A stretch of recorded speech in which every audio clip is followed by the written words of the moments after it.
Yo, it's time to get it right. This is a show. Yo, it's time to get it right. This is a show that's not about stats, not about numbers. It's about facts.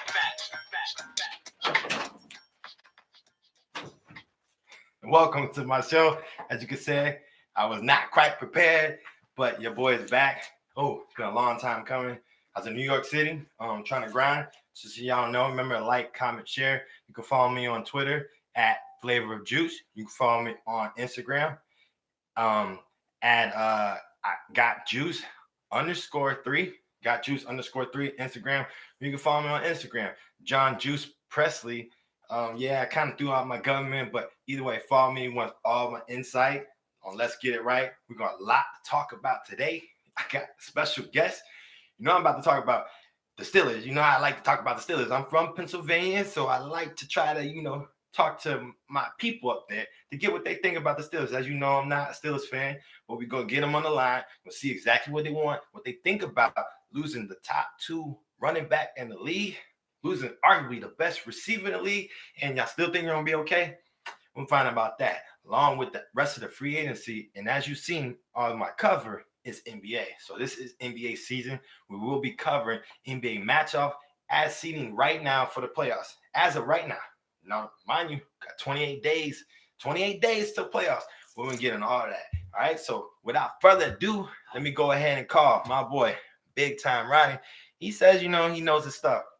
See how honest he is about how truthful he thinks pitchers are going to be this year. Because, we're going to get into it, but, y'all all heard about Cleveland. Baltimore lost all their linebackers, but they did add Earl Thomas. They did go and get Mark Ingram. They did lose Weddle. We're going to talk about all that. So without further ado, let me see if I get my man on the line. Other than that, man, I'm glad to be back. Such a good feeling to be back. Good feeling to be back in this world. Here we go. I love this. I love when I get to interact. It's called Sipping the Juice. And wait till I get it all set up. Sipping the Juice, you're going to see if you got the juice and come and talk to me. Oh. Hello. There he is. Big Time Ryan in the building. What's up, brother? How you doing? Good, man. Good. How are you? I'm good. So I was just telling my fans, I'm from the Pennsylvania area, so I like to keep in touch with my people up there that are real diehard Pittsburgh Steelers fans. And I would say that you are one, correct? Absolutely. Okay, let's just get right into it. No BSing around. Let's get right into it. So how does it feel losing arguably the top 2 players at their positions just for a mid-round pick and then a late pick? How does Pittsburgh feel? How's the Pittsburgh Steelers fans feeling? How do y'all feel about this season coming up? Oh, man. I wish I could sit here and tell you that I think that we're going to be okay, but reality, you're losing. We're talking maybe, in the words of a lot, the best receiver in the league. We're talking about 6 seasons with 100 straight catches, over 1,000 yards. He averaged 1,200 yards per season over that 6-season stretch. You don't just plug someone in and think you're going to get that same production. You know what I mean? I agree completely. Okay, so are you saying so to me, we'll go into this and we'll round back to the impact of AB. But to me, it's like you guys had something going on inside that locker room, and now are you guys confident that's fixed? To me, y'all haven't had a leader in that locker room. It's been like chaos. What do you say to that? Well, honestly, when the whole AB drama started, I took a look at some things that built up in the past. Some sideline antics and some tantrums by AB, and I kind of thought that AB was the problem. And even when AB was going on his rants, and he had the big interview on SportsCenter, but to listen to him, and then you listen to the Steelers GM, and pretty much tell that everyone that Ben is the unquestioned leader, and he's got 52 children under him. I think right there lies the problem. I think Ben is the problem. I think he gets away with too much, and it showed right there. Like I said, a general manager pretty much threw 52 players under the bus. Those guys go to work for you. Those are your men, and you're pretty much telling them that there's 52 kids that work under Ben. That's just not right. And you know what? I'm glad you went there. And that's why I call you Big Time Runner, because you ain't gonna hold back. All right. So, and I'm gonna say this, and this I'm not trying to, we're gonna go here real quick, but I don't want to touch on it too much because I'm about to go kind of race effect, but we're not gonna go into that because I don't believe it's all that. But the demeanor with that, and unfortunately, with the dynamics of the America right now, when you say that in your majority, you're talking about African Americans, and unquestionably, you have a white quarterback and then you got a white GM, it doesn't come off correctly. How do you think that played off in the locker room? I mean, because like there was kind of some references towards that. If you ever seen that, the shop with AB went on there with LeBron, I mean, kind of like referred to it a little bit. What do you say about that? Right. I mean, I don't know. For me, man, it's a touchy subject. It's not something I really like to talk about. But I mean, if that was the case, and if that is the case, I think that you may see even more problems in that locker room this year. Like if that's really what's going on, then this whole Pittsburgh drama really probably isn't over. Which is where I was going at. So like, how do you think it gets fixed? Because I mean, Pittsburgh wasn't always this way. When y'all had Crowder in there, it wasn't the same way. Cowher wasn't not the same way. You had a leader, and it was a coach. And I think like, when does Mike Tomlin have to step up? Because to me, I think we talked about this pregame, and it all started like not even with the Le'Veon Bell thing. It started when AB posted that thing on social media, and then Mike Tomlin came out and said, we're not going to punish ourselves by doing something to affect AB's bottom line. What do you think about that? I think I'm not taking away from the fact like you said, Big Ben got away with a lot of stuff, but I think that was also a little thing because if you look at it, AB got a little bit more boisterous, got a little bit more obnoxious, you could say, and a little bit more, like he can do anything. Right. Do you agree? I mean, and we did touch on this before, and that was kind of that social media incident posted live on Facebook, after a playoff game. I mean, that was pretty much, if you look back at it, I mean, that's where the downward spiral started. And you're right. And it could have been snipped in the butt right then and there. To me, Mike Tomlin, unquestionably, he is not the leader of that franchise. He tries to be more of it almost like he wants to be buddy and chummy with the players instead of, you know what I mean? Like he doesn't hold anybody accountable, and it shows. Okay. Now, how's Pittsburgh? Okay, let's get off of that subject. So how's Pittsburgh feel with having the Browns go and do what they did in free agency? In case you guys don't know, if they added, everybody probably should know this, Odell Beckham Jr., which is big. Then you added Olivier Vernon, D-line. You had Sheldon Richardson, D-line. Kareem Hunt, who's suspended for 8 games. But, I mean, that's half the season. To me, he's already going to have fresh legs coming in the next half of the season. So what do you say about that? I mean, I see Buffalo lost all their linebackers, and that could hurt them. But they added Mark Ingram. They also added Earl Thomas, which is, I guess, a little bit better than Weddle. But, what do you say about that? Where do you see yourself in the division this year? As of right now, not counting the draft. All right, listen. The other day, man, when the OBJ trade was announced, and then also like you touched on Mark Ingram. I mean, Mark Ingram in that backfield, I think that makes that Ravens offense, I mean, a juggernaut. And I really do, because I think you're going to see, Lamar still do his thing, and now you have an established running back. For the first time in a long time, I look at that division, and I think we're the third best team in that division. And that's coming from a diehard Steelers fan. I mean, I just keep it real. You know how I am. But I look at us, and I think we're the third best team in that division. I really do. Okay. I appreciate you, being straight up with me. Another thing people don't realize is, like, the Ravens also re-signed their tight end. Arguably, they talk about he's the best blocking tight end in the league. And for a running first team, that's quietly a big move. But you guys quietly made a big move too. I mean, Moncrief, right? I said the name right. Like, hey, yes. What do you think about that signing? And what do you think about James Washington finally getting an opportunity? I mean, he did his thing at Oklahoma State. If I'm correct, Oklahoma State. He did his thing there. And then now you find is Juju number 1? Is he a 1? Or what's your plan? What do you want to do in the draft to address that? Is that a need, or you got it covered? I don't know. I think going into the season, I mean, whether it works out or if it backfires, I mean, going into the season, Juju's definitely your number one. But I think with the signing of Dante Moncrief, I like what they did there. I mean, you're not going to replace AB. You know what I mean? Like you just don't replace a player like that with bringing in a free agent.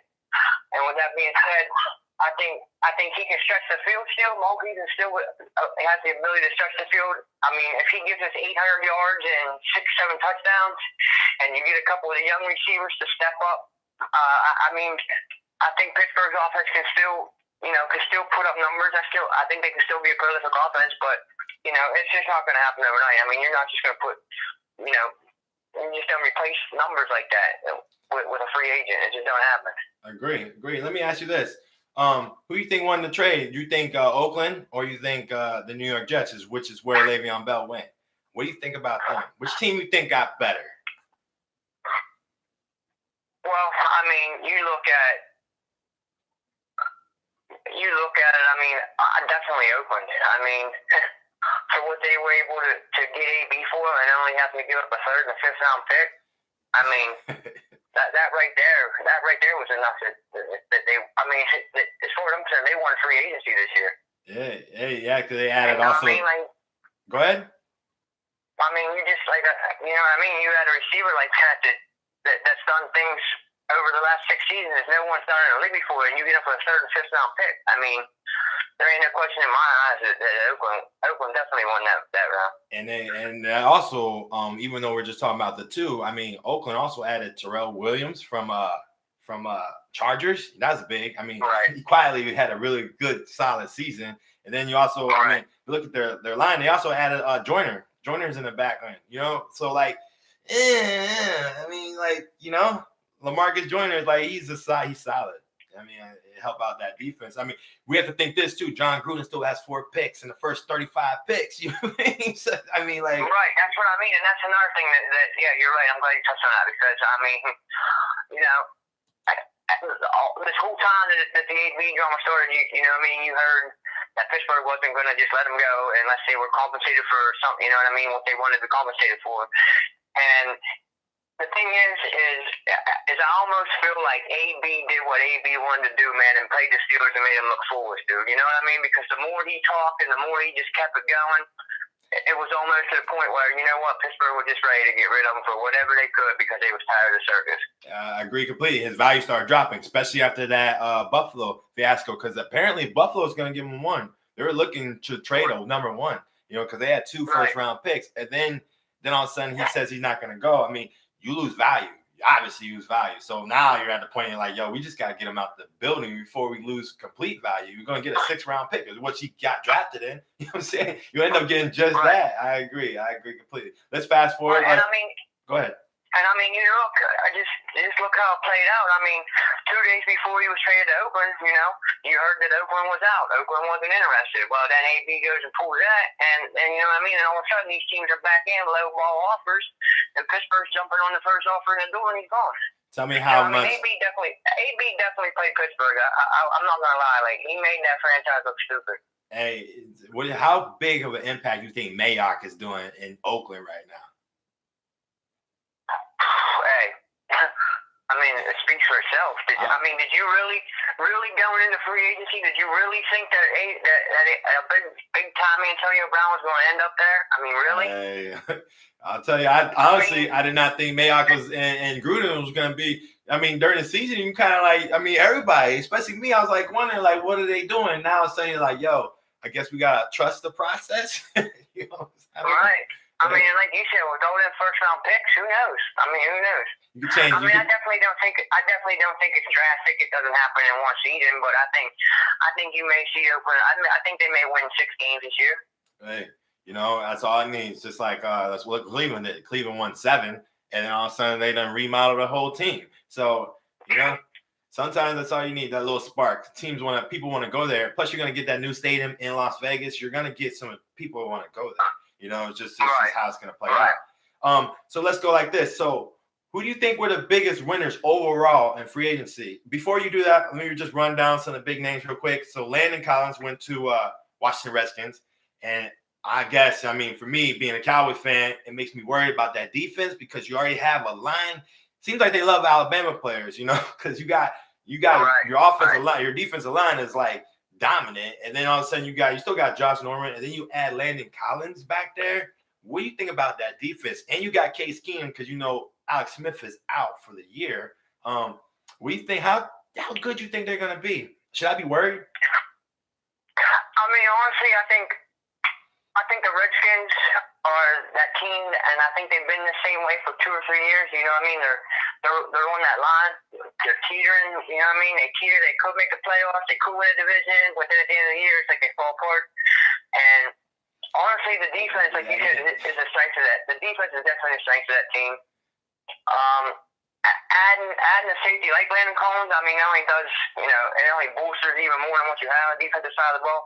But as far as being worried, no, I don't think so. I just don't think I don't think the Case Keenum's the answer on offense, and I don't think that offense it's just stagnant. Like they're an 8-8 team at best. It seems like for the last decade. And what's funny is like last year, I think me and you were talking, and like the defenses seemed like they were propelling these teams into the playoffs. They're going to defense win championships, all in that. And then all of a sudden you got New England and St. Louis, the Rams, LA Rams in there. And it just shows you like you have to have an offense. You have to have some type of offense to keep it moving. So, okay, so I don't got to worry about the Redskins. So what about the Chiefs adding Honey Badger? Losing Eric Berry, who's been hurt, seems like last 3 years. Then you add Honey Badger, who is a ball hawk. What do you think that does for that secondary that got torched all the time? I mean, that definitely strengthhened it. But I'm a firm believer that in order for whether it's an entire defense or whether it's a group of, a position skill set, I'm a firm believer that everything's got to click. So I don't think just by releasing Eric Berry and bringing in, the Honey Badger, that all of a sudden your answers, you found your answers and you're this prolific pass stopping defense. I think they're still going to struggle on the defensive side of the ball. But with that being said, with that offense, it's almost like does it matter? and I think that's the kind of the mentality that they take right now in Kansas City is like, they know the defense struggles, but they also feel confident that they can give up 40 but still score 45. Like they're happy with a shootout run up and down the field, and I look at that team, I just don't think defense is a real priority there.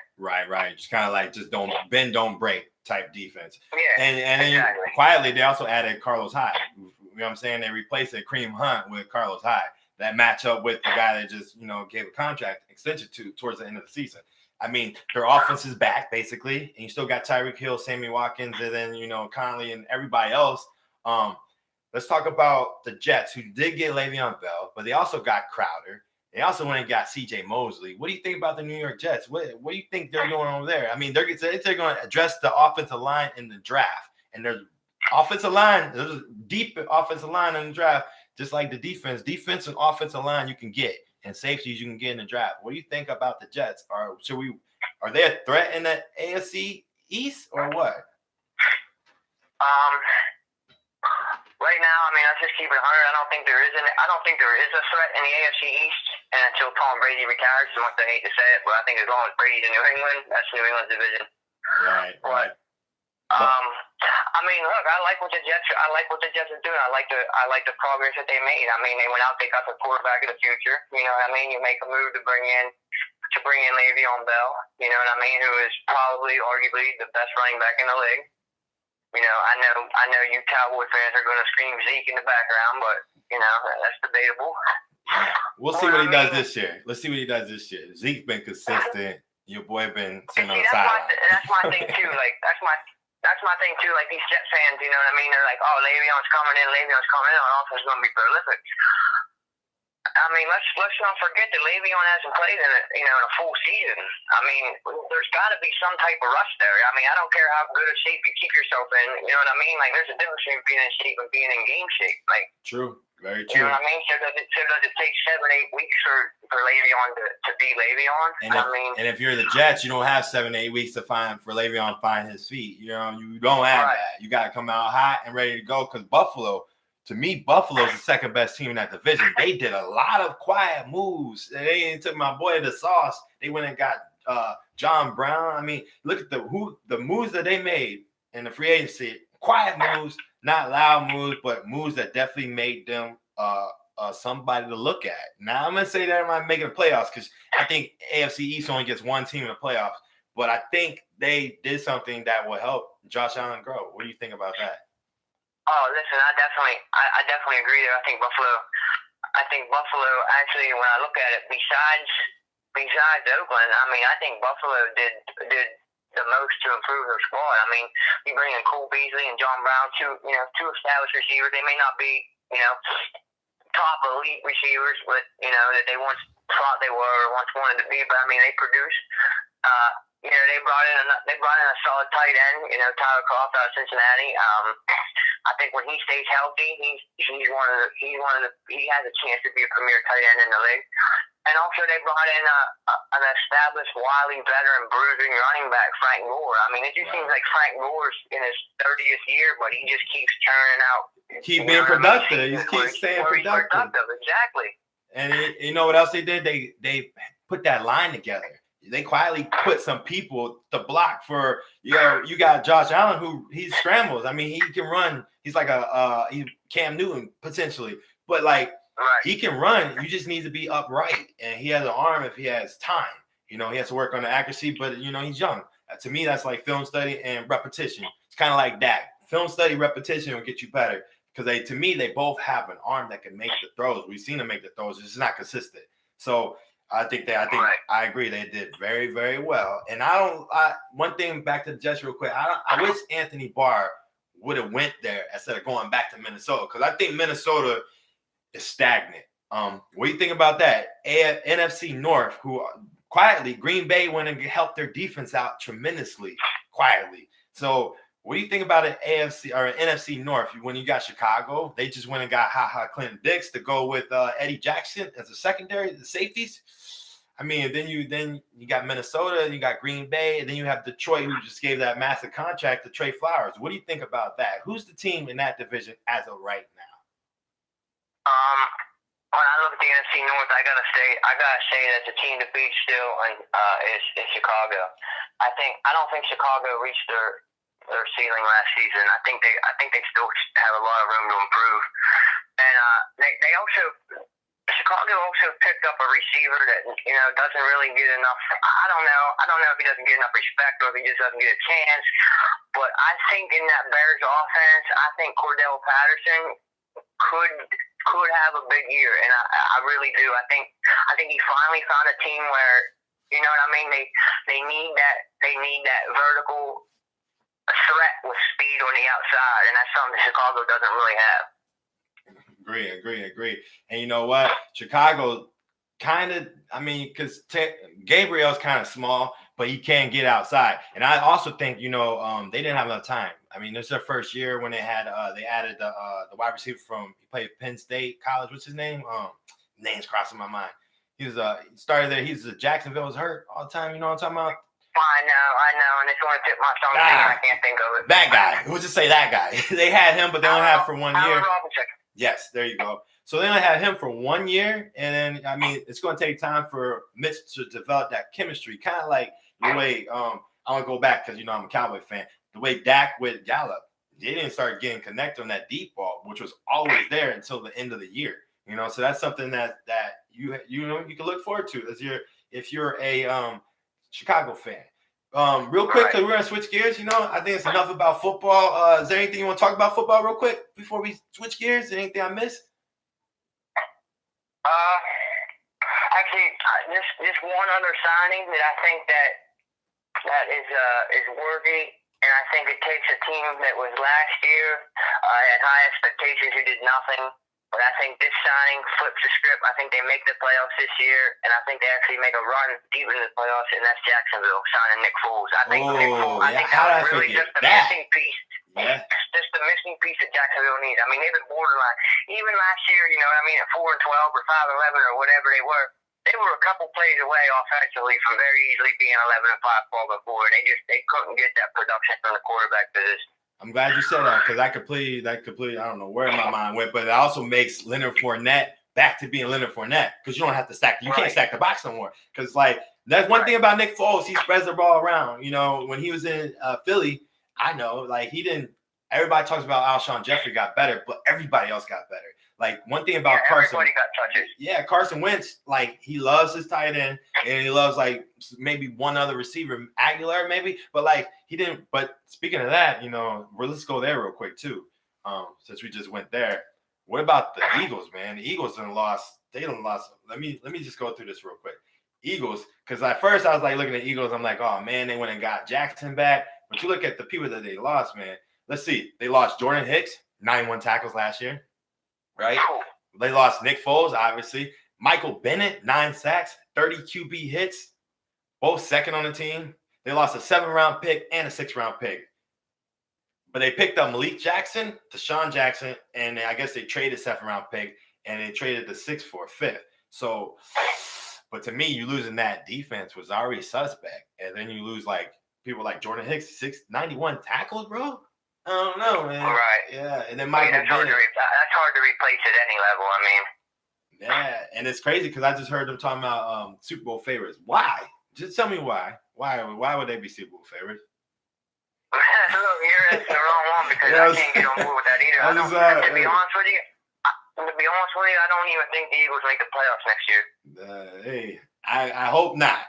There's just something about that organization, man. For real, it doesn't matter. There's just something about them. They just, you know what I mean? Like, so many years they look like they could have been dominant. They just don't. There's just something about them that I just can't buy into. And even the Super Bowl, even the Super Bowl win against New England, it was just, you know what I mean? It was just like the magical story of Nick Foles, and that was it. I couldn't buy into it. But yeah, I agree. Sometimes you just get that, like, that little dynasty. I mean, what's it supposed to happen? You know, like, well, I forget. I can't find the term right now. Okay, enough of football. All right. Let's move on to basketball because this is the season for basketball, and the playoffs start in 28 days. Ooh, boy. You been watching basketball? You been watching NBA? I mean, I have. Not like I should, but, I mean, my thing with the NBA is when it comes to basketball, I'm a college basketball guy. I mean, I follow the NBA, I watch it, but until playoffs start, I mean, I'm not going to sit down and watch. Let me ask you, I'm not going to sit down and watch it consistently like I do until it's playoffs down. Is that more, because I find that interesting. A lot of people have that same type of energy towards NBA right now. Is that more because of the power teams like Golden State, or is that more because it's just predictable? Because to me right now, NBA is like less predictable than it was last year. Last year, you're like, oh man, you already knew who's going. You know what I mean? East was a little bit, because LeBron and Cleveland's kind of like, they can make a run, but it was kind of predictable. This year, look at the Eastern Conference. I mean, you got 5 teams that they can win it. I mean, they can literally go to the finals and potentially match up with Golden State. I think all of them beat Golden State already. You know what I'm saying? I believe so. What do you say about that? Let's just do this. Let's just go by as of right now. We're going to go by one each matchup, all right? I'm going to break it down for you. I mean, you watch enough basketball to, have a conversation about it, right? Absolutely. All right. So let's start with the Western Conference right now, okay? You got Golden State, right? As of right now, playing the Clippers. How long do you think that series will be? I think that series goes 5. 5? I think the Clippers win. Yep. I think the Clippers win. Yep. I think so. I like 5. I think so too, but only because Doc Rivers will find a reason not to lose both games in LA. Right. So yeah, I agree. Let's go to something. I'll tell you what, the fact that the Clippers are even sitting right there at the 8 seed. I mean, if you'd have said at the beginning of the year after everything that they did and everybody they lost, that they would be the 8 seed in the playoffs. I mean, that's just amazing to me right there that they're even in playoff contention, let alone the 8 seed. Hey, you know what? Their 2 best players come off the bench. How about that? You know what I'm saying? Absolutely. Yeah. We got Lou Williams and you got Harold. You know what I'm saying? Like, I mean, they're like they are consistent players off the bench. Like, I mean, like Lou Williams is the sixth man of the year for the last 5 years. He's, I mean, you know what I mean? Like, he's the sixth man. Like, he should just win that award every year. Like, it should just be the Lou Williams award. Yeah, it should. They should rename it to that, right? Might as well. Lou Williams, when he retired, when he leaves the league, they didn't rename that to. That will become the Lou Williams award. Yeah, it should. I like that. Okay, here's one that's a little bit more controversial. So Denver's number 2, and they play San Antonio. By the way, shout out to my older brother Nick. It's his birthday today. Shout out to Nick. Happy birthday. You know what I'm saying? Throw that in here. He's a diehard Spurs fan. I think this matchup is really good. So number 2 seed Denver versus number 7 seed San Antonio. What do you think about that? Well, with that being said, happy birthday, Nick. Well, listen, I mean, I look at this matchup, and I'm kind of on board with you. To be honest with you, I think San Antonio wins that series. I think when it comes to the playoffs in the NBA, I think experience goes a long way. And I agree. I mean, I don't know. I don't know what it is with Denver. I mean, I know they're great. You look at the record. I mean, they're a game behind Golden State, but there's just something about them I can't buy into it. And the reason is I keep thinking that like they haven't been in the playoffs in a while. They're not experienced. They're just young. And they win at home too. That's the thing. Like they can't win on the road. They feel like they can be really good at home. You know. And I don't know. Right now they got 6 games remaining at home and 9 games away. So, and so a lot of things can change. Right. So I like the Spurs in that series though. All right, then let's go on. Let's stay in the West. So we got Houston versus Utah. Number 3 Houston versus number 6 Utah. Who you got? This is my first series where I like a sweep, and I like Houston to sweep Utah. Ooh. I think so too. Honestly, I think Utah is plagued with injuries. I don't think Rubio can stay healthy. And I mean, to me, you only have one person, and we match up so good with. And I say we because I'm a Chris Paul fan. So I think Houston matches up. I think Houston matches up so good with Utah because if all you have is Spider, right, and you need Joe Ingram to show up, and guess what? Houston has long defensive guys at that small forward position. Gerald Green can get in your grill. I mean, and then not only that, but Goldberg, he's not very efficient on the offensive end. While Clint Capella, he can hold his own.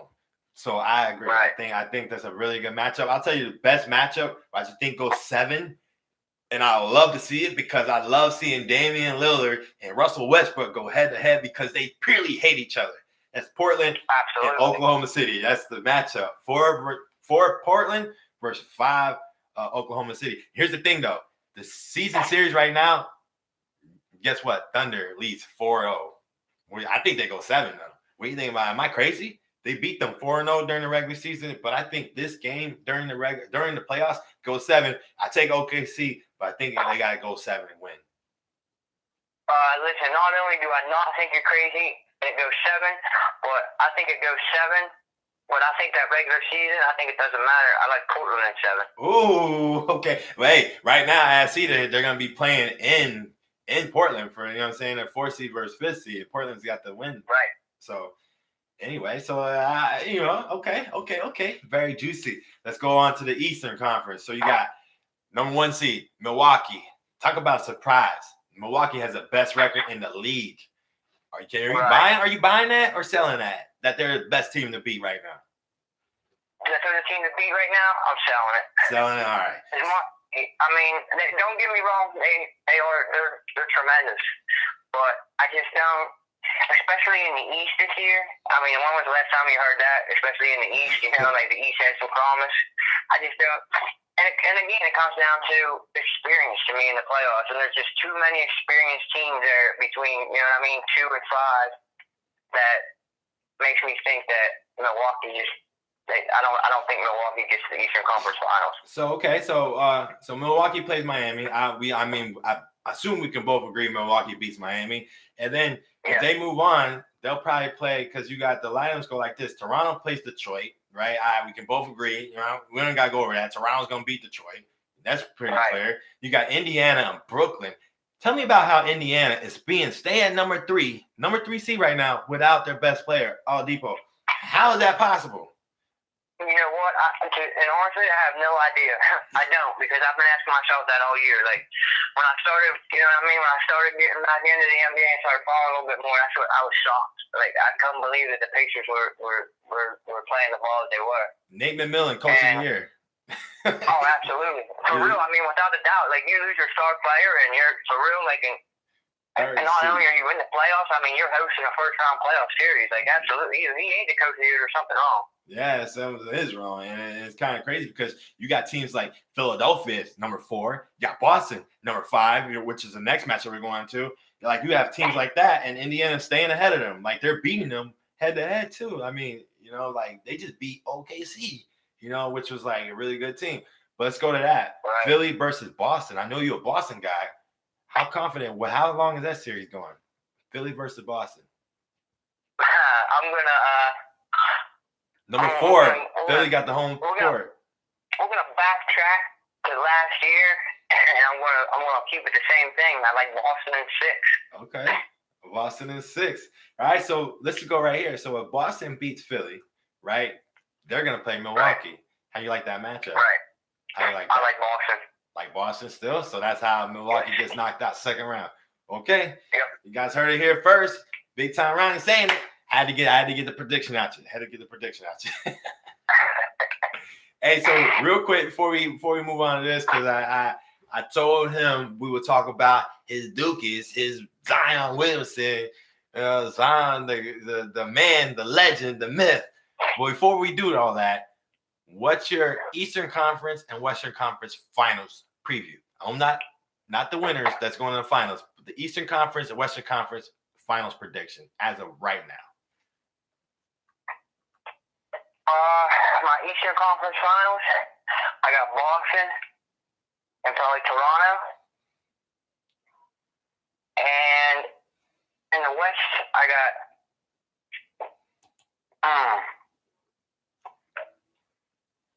Golden State.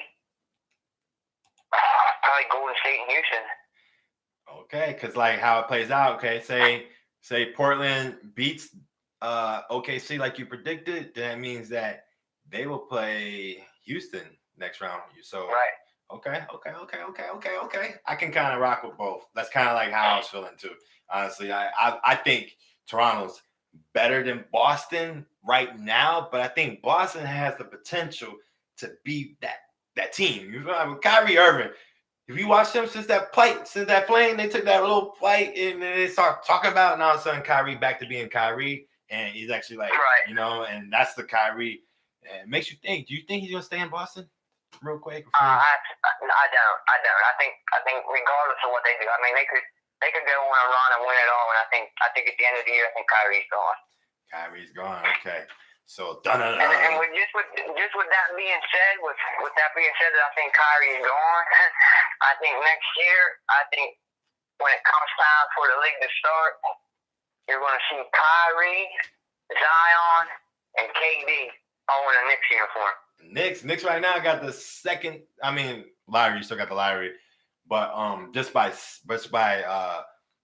win losses, they will have the second pick, and Zion's going first. And I was just seeing this first to the Phoenix Suns. That's without the Lowry, you know. I would love to see that. I ain't gonna lie. I'm not even a Knicks fan, but I would love to see either KD.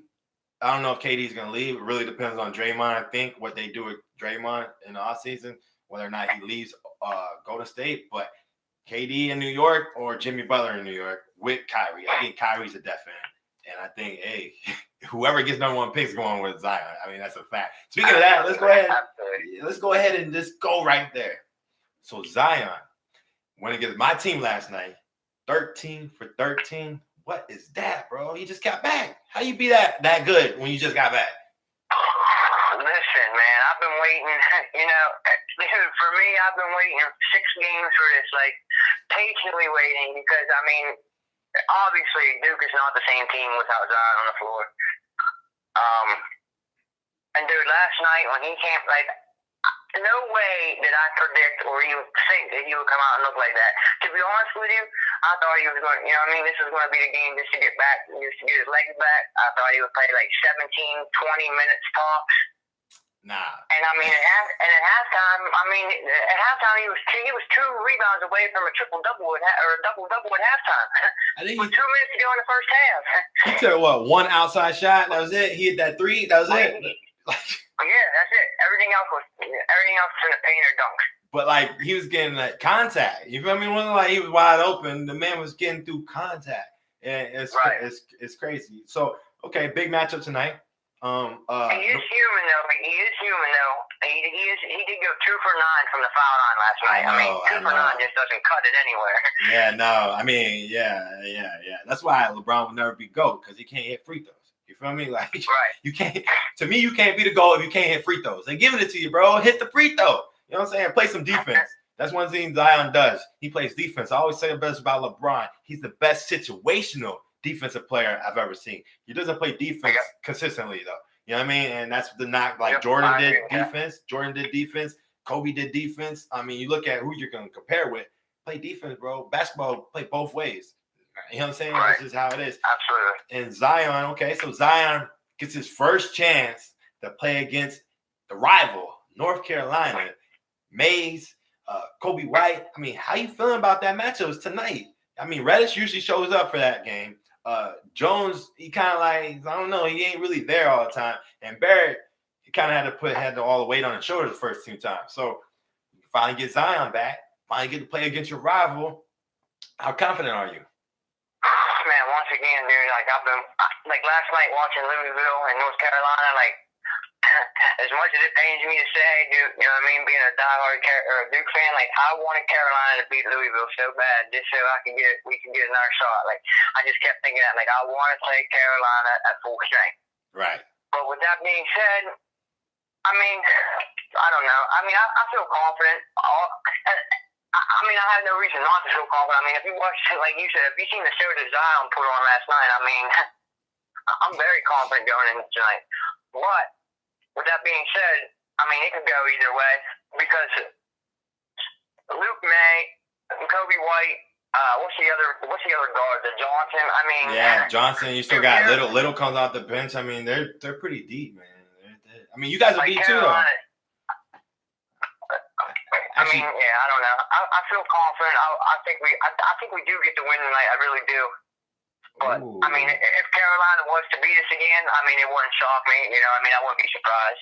And you know the crazy thing about it? This is how deep the ACC is. The winner gets to play. I was just gonna say. I mean, you got three of the top 5 teams in the country are playing today in the ACC tournament. And then the championship, we gotta have it's crazy because I think Virginia's gonna beat Florida State. I'm sorry, I know I live in Florida, but I think Virginia's gonna beat Florida State. And man, I mean, that's your next matchup, and that's a good matchup. I mean, that's some great basketball that's about to be played, and I can't wait for March Madness. I know I don't talk a lot of college, because like I said to you in the pregame, it's regional, and it's kind of hard to just talk about because it's so big. You know what I mean? Basketball's so big, but I feel like you have to talk about somebody like Zion. Because Zion's like, he's national, you know what I mean? The boy had 2 million followers before he even made it to college. You know what I'm saying? So how can I not talk about him? You feel me? So he's like something I've never seen for real. Like I can't explain it, man. I mean, he's just a raw freak. Cannot explain it. All right. So here I'm gonna go. Who you think can make some noise in March Madness? You mean you follow college basketball? You said that. I'm gonna be honest. I follow it to an extent this year. I haven't really been up to it like I should have. I've been following my college basketball team, like where I go to school at, but I have not been. Let me give you this. I'm gonna give you 4, let's say, heavyweights of people that could easily probably no one would be surprised, and that would be like I'm gonna look at a bracket and legit be like 15 to 20 teams that I could see winning and would not be surprised at all. I mean, teams like Florida State, Virginia Tech, Tennessee, LSU. I mean, LSU, any of them teams, man. Any of them teams could get hot at the right moment and find out be in the Final Four. I mean, look, Florida State was in the Elite 8 last year, and they've only gotten better. And that right there just shows you exactly why it's called March Madness, because it's crazy. Right. And check this out. Tell me how Gonzaga loses to St. Mary's. They got blown out. Like it wasn't even like a close game. They got manhandled. Right. Like that's the only reason St. Mary's even in the tourney now. Now it's like Gonzaga just gave them a free pass, like But it's things like that, and that's just a preview. And that's the same Gonzaga. That's the same Gonzaga team that has given Duke their only loss was at full strength. Right. You know what I mean? So right. And that's a real team. Gonzaga's a real team. Like they're a legit team. You just named them, a legit team, and I agree completely.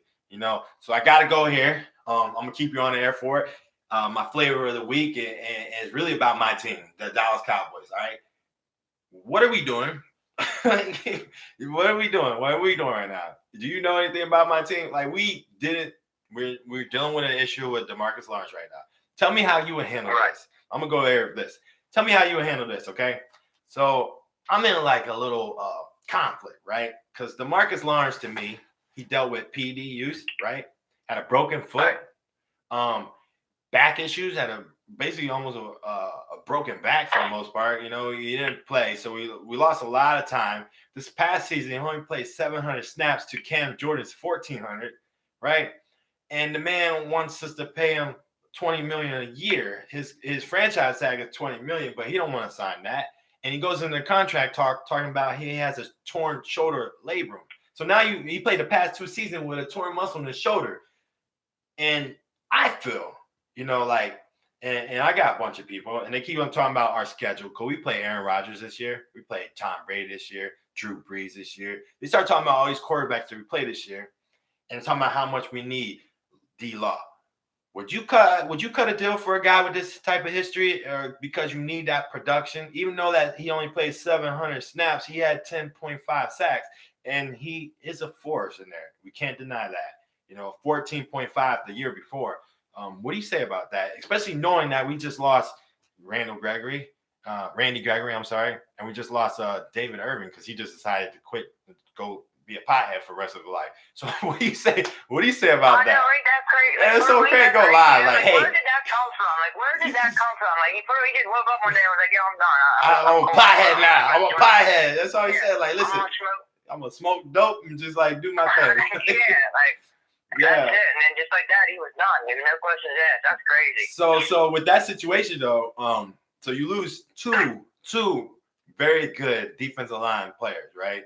We could say that, and then all you have left is D-Law, because Taco hasn't been Taco, not what we want him to be. So we have pieces, but they're not disruptive. Would you pay a guy with that type of injury history like D-Law because you have to, or how would you play it? Because he's talking about he don't want to sign. You don't want to sign that franchise tag. What would you do? See, you just kind of answered the question the way I was going to answer it. It's almost like you guys are in a spot where, as much as it sounds like a risky or dumb move to take for somebody that can't stay healthy, it's almost like his hands are tied, and it's like you really don't have another option. Right. What about the draft? And I was just going to say, unless you got your eye on somebody in the draft that you think, you know what I mean? But that's big shoes to fill, though.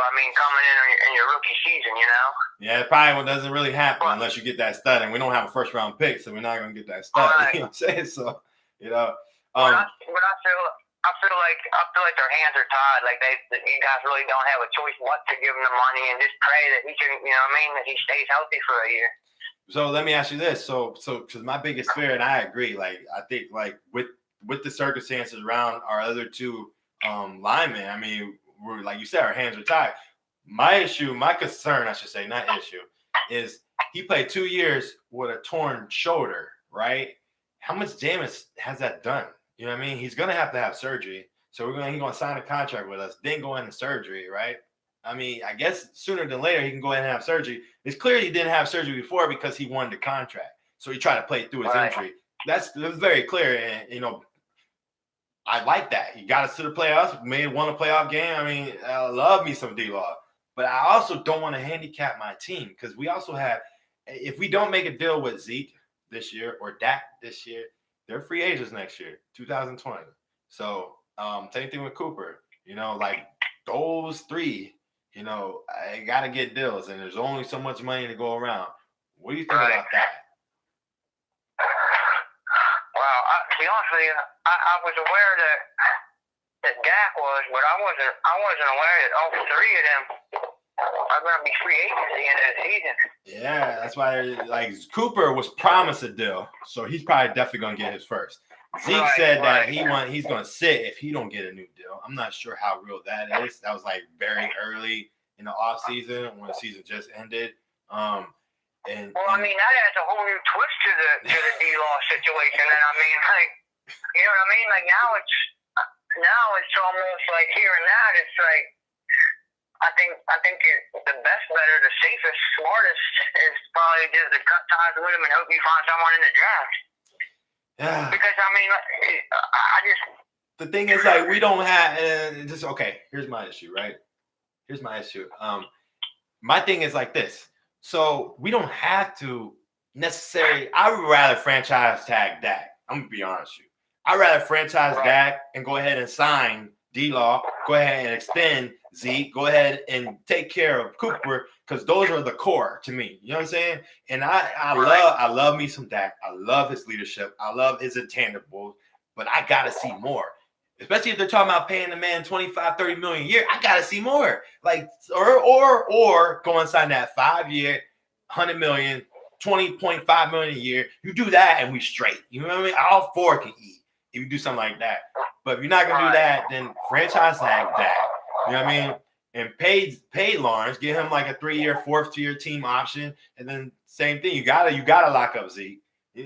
Zeke's only like 23 years old. You gotta lock up Zeke. Yeah, that's a given. Like that's a given, man. Dallas' future rides on Zeke, like for real. Well, Zeke's cover. I mean, they already said that the baseline for that was Gurley. Gurley makes like 16 million a year, so they start at and then same thing with Cooper. They started with Sammy Watkins, offers 16 million a year, so everything goes up. So Cooper starts at 17. That's where negotiations start at, and Cooper is worth that. And then same thing with Zeke. Zeke, to me, is going to be like 18. Jerry said you're going to make Zeke the highest paid running back in the league. So I don't know where that's going to go. But all right, and I believe it. I believe that. Yeah, I mean, he deserves it. That's for sure. For our team, Yeah, man. Anyway, that's about the time where we got. You got anything you want to say before you leave the air? I appreciate you coming on the whole show, my man. Hey. Hey, I appreciate you having me, man. I definitely do. I appreciate you having me, man. Like I said it before, dude. I respect what you're doing, man. Like, keep pushing forward and doing your thing, dude. Like, you know what I mean? Thank you. I appreciate it. I'm about to actually start putting a little twist in my show. Because you see, I've been having that hashtag Real Talk Radio. I'm about to start doing sports and culture where we actually start talking about some other issues, all involving sports, but a little bit, deeper concepts. So I got some new stuff coming up. But in the meantime, I appreciate you coming on. We definitely got to do this again, especially when it gets closer to NBA. So pay attention to NBA a little bit more. So next time you come on here, we can talk about these matchups because I want to get deep into it and see exactly what's going on and see if you got the real juice, my man. Hey, dude, believe me, listen, man, when the playoffs start, like the last week of the season, the playoffs start, man, I'm on board with the NBA. Listen, I just real quick, I can't get on board with the NBA during the regular season, man, and it's because, listen, I can't get on board with, they don't play defense, man, and anytime you can pick up the ball from the 3-point line, dude, and take 5 steps, I just can't get on board with that, bro. That's like, okay, so James Harden, right? Real quick. So James Harden makes some incredible shots. He made that game winner over everybody on Golden State. Like, the boy can play ball, but I cannot stand that step back travel. It bothers me to the core. It bothers me to the core. That's what I mean. If you call the travel in the NBA, James Harden doesn't even score, bro. Yeah, and the thing is, like, he had some moves where he'd still make shots where it's not a travel, but his signature shot is the travel every single time around. And it's crazy because my kids play basketball, right? A younger level, YMCA, you know what I'm saying? And they call travels there. I go and I'm a sports writer for JUCO College, and they call travels there, but they can't do that in NBA. It's just right. That's why, man. That's my biggest pet peeve with the NBA. I just can't get on board with that, man. Hey, before we leave, flavor of the week, there was a rumor about LeBron. You heard about the trade? Like, LeBron, you heard about that a little bit? No, I didn't. They were talking about, and that's not real. on ESPN First Take, they were talking about Lakers should trade LeBron to get assets. What do you think about that? It's laughable. I'll call it laughable. That shit is laughable. What do you think? Listen. Let me tell you this, though, okay? Okay. If they hold on to LeBron and they don't get a second big player there to play with LeBron, I think that I don't know how to explain it, but that's bringing LeBron to LA. Bringing LeBron to LA for them 2 seasons and not making the playoffs will look like one of the dumbest moves in the history of the league. And you think? Let me ask you this. I wonder if he has no trade clause in it. I don't know. But imagine. I'm not sure either. But imagine if they say they don't get nobody next year. To me, I don't think they will. I think they're going to get like second-tier players. I think they'll get somebody like the center from Orlando. Or at the best, they get DeMarcus Cousins. You know what I mean? I don't think they're gonna get no big time free agent there, but they can get people like oh man, I'm losing my mind. The shooters, Bonovich. You know, you can get some players like that. You know, you can get second tier or middle or Mirovic. You can get players like that more likely to come to LA, which is all LeBron really needs. He don't have no shooters, you know, to make that team work. You know, saying that LeBron could play at that level. I mean, I said this from the start. Everybody thought I was crazy. The West is not the East. I did not see that team doing anything. You know, people thought I was crazy, and I kept saying that. Oh, they got LeBron. You look what he did with Cleveland. They had less over there. Like, bro, listen, you cannot miss 18 games and be okay. You cannot miss 18 games and be okay in the West. You can't do it. And you know, absolutely not. And now you're seeing exactly what I said. That's why they call me Jonathan Juice Man. I be trying to tell him. I'm saying I be trying to tell him. All right, my man. Big time, Ryan. We out. Remember, like, comment, share. You can follow me on Twitter at Flavor Juice. You can follow me on Instagram at GotJuice_3. You can follow me on Facebook, John Juice Presley. Either way, remember, peace and love. We out. All right,